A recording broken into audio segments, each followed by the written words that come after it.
جس طرح کہ آج دیکھیں وہ دوست ایک دوسرے کہتے ہیں جی نہیں جی مجھے آپ سے زیادہ محبت ہے، وہ کہتا نہیں جی مجھے آپ سے زیادہ محبت ہے،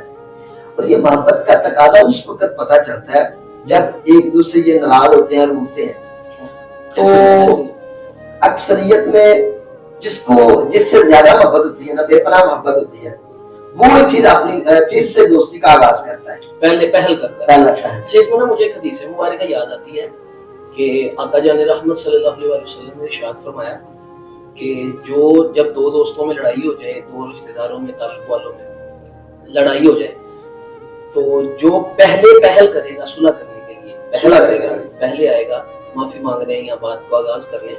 اللہ اسے پہلے جنت میں داخل فرمائے۔ اور اس پہ ایک واقعہ بھی سنایا جاتا ہے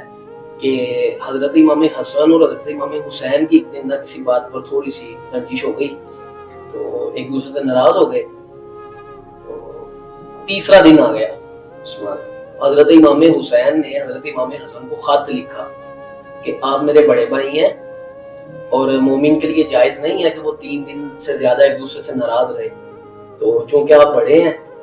میں نے آقا جان رحمت کو یہ فرماتے سنا تھا صلی اللہ علیہ وسلم کہ جو پہل کرے گا وہ پہلے جنت میں جائے گا، تو میں ابھی تک اس لیے نہیں آیا کہ میں چاہتا ہوں بڑے بھی آپ ہیں تو مجھ سے پہلے جنت میں بھی آپ جائیں، تو اس لیے میں چاہتا ہوں کہ آپ پہل کریں بات کریں۔ حالانکہ انہوں نے پہل تو کر دی خط لکھ کے، لیکن دونوں بھائیوں کا آپس میں پیار ہے، وہ چاہتے ہیں کہ آپ پہلے جنت میں جائیں، میں پہلے جنت میں جاتا ہوں۔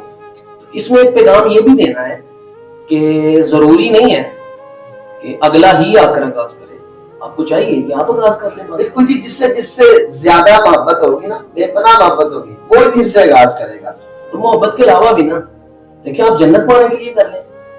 آپ دیکھیں جب حضور نے فرما تو دیا جائز نہیں ہے، اور پھر اس کے متعلق جو ہماری انا گوارا نہیں کر رہی ہوتی، میں جو ہوتی ہے نا، ایک میں ہوں جہاں میں تو اسی کے متعلق تو آقا جان رحمت صلی اللہ علیہ وسلم نے ارشاد فرمایا تھا نا کہ اگر معافی مانگنے سے عزت کم ہو جائے تو مجھ محمد عربی سے آگے معاشرے میں لے لینا۔ تو ہم اس چکر میں ہی بسا اوقات صلح نہیں کر رہے ہوتے کہ وہ آئے میں کیوں جاؤں، اس طرح تو میں تھلے لگ جاؤں، اس طرح جملے بولتے ہیں۔ ہمیں چاہیے کہ دیکھیں آپ تعلقات میں ہیں، اب اکیلا یہ تو دیکھا جاتا ہی نہیں نا، اگر جب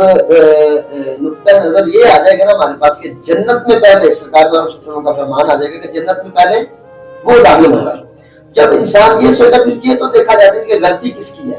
کہ اس کی ہے یا میری ہے۔ دیکھیں انسان خطاؤں کا پتلا ہے نا، اور آپ رشتوں کے بندھن میں بندھے ہوئے ہیں، ایسا تو نہیں ہے کوئی انسان اکیلا ہے، سبھی کسی نہ کسی ناطے سے، کسی نہ کسی تعلق سے، دوستانہ، یارانہ، رشتہ داری، کوئی نہ کوئی تعلق جڑا ہی ہوا ہے۔ بالکل کوئی شک نہیں۔ تو اس میں رنجشیں، اس میں کوئی بندے کی بات ایسی لگ جاتی ہے جو دکھ و غم کا سبب بنتی ہے، علم کا سبب بنتی ہے، میں سمجھتا ہوں اس میں تو پہل یہ ہے کہ انہیں بلانے کی ضرورت ہے، بہت زیادہ ایک کانسیپٹ ڈیولپ کرنے کی ضرورت ہے کہ ان باتوں کو جانے دینے کی ضرورت ہے۔ کوئی شک، ہم ایک جگہ سٹک ہو جاتے ہیں، ہم بات کو پکڑ لیتے ہیں